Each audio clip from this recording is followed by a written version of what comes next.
कनले हलिया करे बचिनरी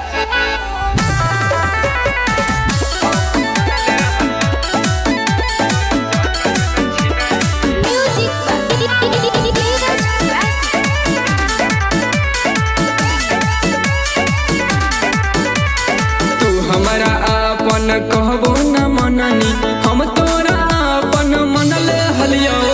तू हमारा अपन कहबो न मननी हम तोरा अपन मनले हलिया अफसोस होबोगे तोर दोष कहोगे तोर चक्कर में छिनारी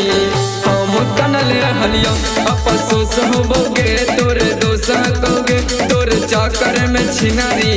हम कनले हलिया सुन गे होलो हलसाक तोर मासूम सकल के छौड़ी छिहत्तरी पर रखले हलियो होलो हलसाक तोर मासूम सकल के छौड़ी छिहत्तरी पर रखले हलियो अफसोस होबोगे तोर दोष कहोगे तोर चक्कर में छिनारी हम कनले हलियो अफसोस होबोगे तोर दोष कहोगे तोर चक्कर में छिनारी हम कनले हलियो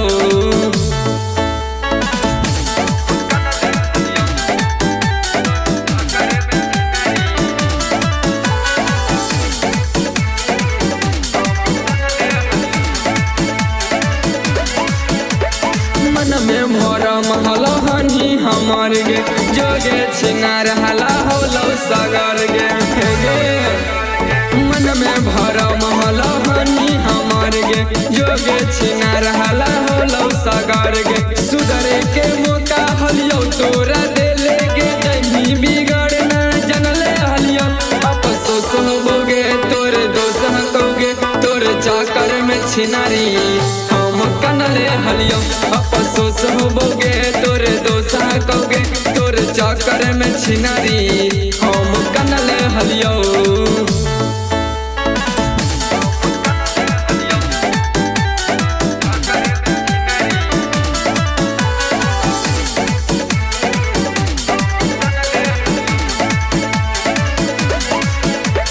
कसम से प्यारा अब कबू न होतोगे तोरा चक्कर में न दिला रोतोगे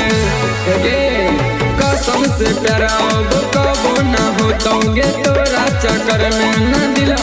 रोतोगे नीरज के धोखा देले हनी छौड़ी गे अंकित जौरे तोरा देखले हलियो अफसोस होबोगे तोर दोष कहोगे तोर चक्कर में छिनारी हम कनले हलियो अफसोस होबोगे तोर दोष कहोगे तोर चक्कर में छिनारी